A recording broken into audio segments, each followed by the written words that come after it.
Hi, I'm Annette Richmond. Thanks so much for joining me today. Now, I've been thinking a lot lately about what people get wrong when they start to think about video. There's this idea people have about video that somehow it means dancing on TikTok or doing one of those slick transitions or even cloning yourself videos, the kind that I like so much. I've even seen coaches selling build your business without dancing on TikTok as part of their pitch. And the reason that that works is because so many people really believe that that's what video is dancing grannies and cat videos. And everyone doing video is under 40. Well, they're not. There are plenty of people in their 40s, 60s, and beyond doing video. None of those things are true. Video, the kind that actually helps you grow your business, is you sharing information, tips, techniques, whatever that you would share with your clients or potential clients.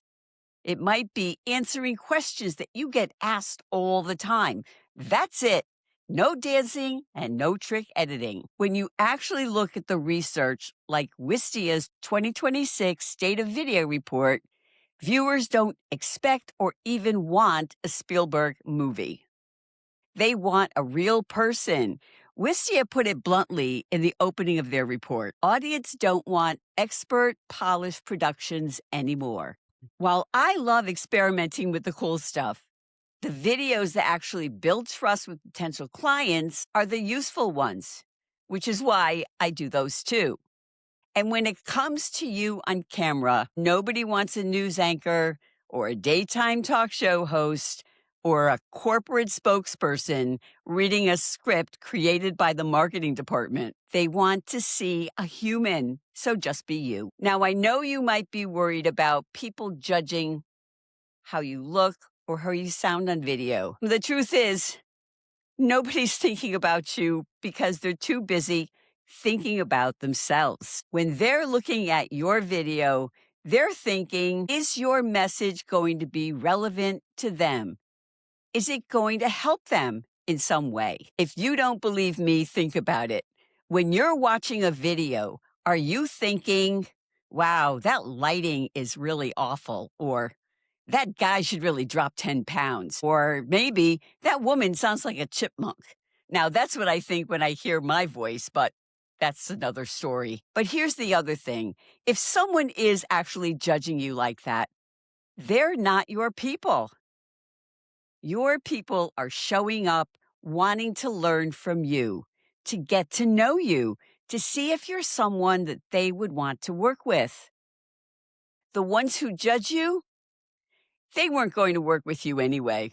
Now, there are still some people saying LinkedIn isn't Facebook or TikTok is a different audience. And sure, the audiences are different, but not as different as you might think. There are plenty of businesses and people over 50 on TikTok. And for those complaining about reach on LinkedIn, it's down on TikTok too. The same video that builds trust on LinkedIn builds trust on Instagram.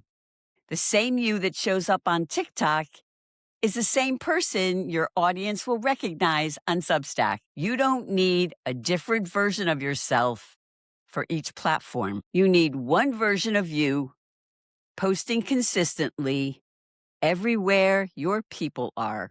Now, I just want to take a quick minute to push back on something that I heard recently by someone I admire, and I am paraphrasing here. But the person said something along the lines of, if you are uncomfortable on video, you just shouldn't do it on LinkedIn because video reach isn't that great right now. And I get that. Sticking to something you're comfortable with, particularly if video isn't getting as much engagement, makes a lot of sense. But here's my take. If you're uncomfortable, you don't avoid video. You practice because here's what's happening.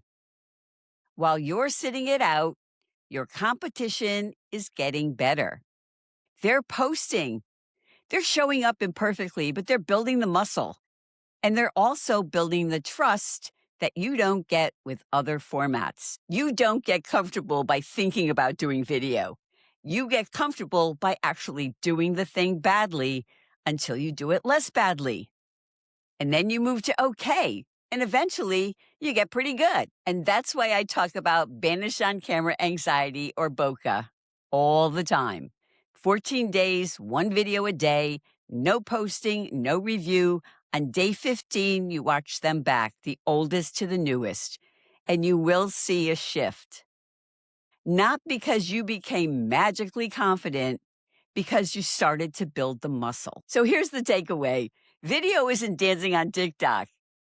It isn't a performance. It isn't a different version of you trying to please people on different platforms. It's you talking to your people, doing it badly at first and then less badly. And eventually, people might start saying, you're really a natural on video. So be you on video. The right people will find you. Thanks again for joining me today. If you found this episode relevant, please share it with a friend. I bet they'll thank you, and I'll see you next time.